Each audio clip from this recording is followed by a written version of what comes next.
Hello guys, this is me Ramesh Fambo as a bodybuilder with certified personal trainer भनेर चिनाउन चाहन्छु र आज चाहिँ मैले तपाईहरुलाई होम वर्कआउटको भिडियो ल्याएर आएको छु। हजुरहरु जिम जानु भ्याउनुहुन्न भने हजुरहरुले घरमै बसेर पनि पेटको बोसो तथा हजुरको ओभरअल फ्याट लुज गर्न सक्नुहुनेछ, जसको नाम रहेको छ HIIT high interval intensity workout हो।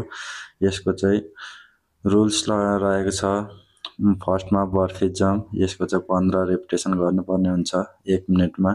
हजुरहरुले 15 रेपिटेसन चाहिँ 30 सेकेन्डमा सक्नुभयो भने 30 सेकेन्ड चाहिँ हजुरहरुको रेस्ट टाइम रहनेछ। इफ हजुरहरुले 45 सेकेन्डमा 15 रेपिटेसन गर्नुभयो भने 15 सेकेन्ड हजुरहरुको रेस्ट रहनेछ। त्यसैगरी हजुरहरुले गर्न सक्नुहुन्छ। यो चाहिँ खासमा हजुरहरुले अर्को तरिकाबाट पनि गर्न सक्नुहुन्छ। 45 सेकेन्ड कुनै पनि एक्सरसाइज गर्ने र 15 सेकेन्ड रेस्ट गरेर पनि गर्न सक्नुहुन्छ है त। यो चाहिँ मेरो 15 रेपिटेसन कम्प्लिट भइसकेको छ। अब सेकेन्ड एक्सरसाइज रहेको छ हजुरहरुलाई माउन्टेन क्लाइम्बिङ। यसको माउन्टेन क्लाइम्बिङको चाहिँ हजुरहरुले इच साइड चाहिँ 30 रेपिटेसन गर्नुपर्ने हुन्छ। हजुरहरुले चाहिँ स्टपवाच चाहिँ राखेर गर्नु होला है त। हजुरहरुले जति चाँडो सक्दो चाहिँ हजुरहरुले स्पिड चलाउने कोसिस गर्नु होला। यो चाहिँ 30 सकिसकेपछि चाहिँ हजुरहरुले मेबी 27-28 सेकेन्ड 30 सेकेन्ड लगाउनु भयो भने 30 सेकेन्ड चाहिँ हजुरहरुको रेस्ट रहनेछ है त।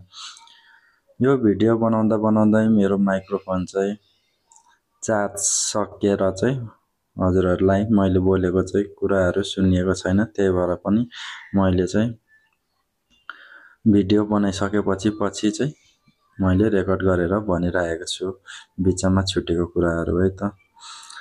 अब यो पछि हाम्रो रहेको छ पुशअप। पुशअप गरिन्छ। पुशअप चाहिँ 20 रेपिटेसनको राख्दिएको छु मैले। 1 मिनेटमा 20 रेपिटेसन गर्नुपर्ने हुन्छ। हजुरहरु बिगिनर हुनुहुन्छ, सक्नुहुन्न भने चाहिँ नी पुशअप गर्न सक्नुहुन्छ यसरी मजाले, तर 20 रेपिटेसन गर्न खोज्नु होला है त। अलिकति सक्नुहुन्छ भने चाहिँ यसैगरी मैले भिडियोमा जसरी गरेको छु त्यसैगरी हजुरहरुले पर 20 रेपिटेसन गर्नु होला है त। यो एकदमै फास्ट गर्दा पनि हुन्छ है। हजुरहरुले फास्ट गर्न खोज्ने, हजुरहरुले जतिसुकै फास्ट गर्न खोज्नुभयो त्यति नै हजुरहरुको टाइम उब्रिनेछ। यो 20 रेपिटेसन सकिसकेपछि हजुरहरुले एकदमै हजुरहरुको चाहिँ थकाइ लागिरहेको हुन्छ, त्यसले गर्दा चाहिँ हजुरहरुले लामो सास फेरेर चाहिँ ब्रिथिङ कन्ट्रोल गर्न सक्नुहुनेछ। यो पछि रहेको छ नम्बर 4 मा हजुरहरुले एब्स को लागि सेटअप गर्नुपर्ने हुन्छ, नी सेटअप। यो नी सेटअप गर्दा चाहिँ हजुरहरुले हातलाई पछाडी राखेर गर्न पनि सक्नुहुन्छ र अगाडि राखेर गर्न पनि सक्नुहुन्छ, तर के गर्नुपर्छ भन्दाखेरि चाहिँ हजुरले फुल माथिसम्म आउनु पर्दैन, हजुरहरुले हाफ आए पनि हुन्छ है। यसको पनि हजुरहरुले 20 रेपिटेसन गर्नु होला। हजुरहरुलाई इजी लाग्नु थाल्यो भने चाहिँ हजुरहरुले 30 रेपिटेसन पनि बढाउन सक्नुहुन्छ है। यो पनि हजुरहरुले 1 मिनेटमा 20 रेपिटेसन गर्नु होला। यो एक्सरसाइजले चाहिँ हजुरहरुको क्यालोरी एकदमै धेरै बर्न गर्ने हुन्छ र यसमा अलिकति स्यासे पनि बेसी हुन्छ। हजुरहरुको कार्डियोभास्कुलर पनि राम्रो हुन्छ।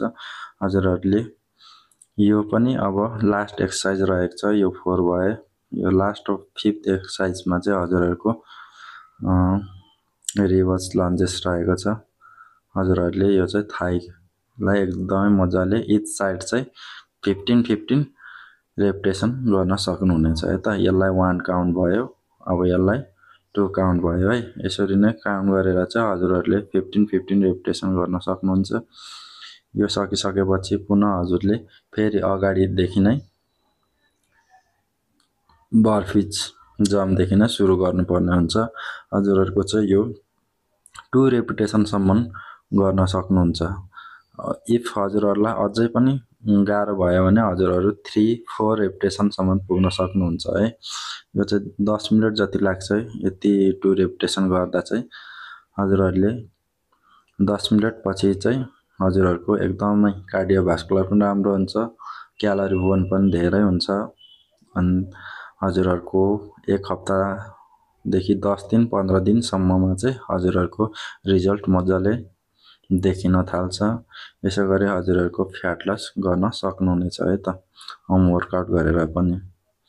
अनि हजुरहरूलाई होम वर्कआउटको कस्तो किसिमको भिडियोहरू चाहनुहुन्छ हजुरहरूले कमेन्ट सेक्सनमा भन्नुहोला, त्यस्तो भिडियोहरू म बनाएर ल्याउने छु।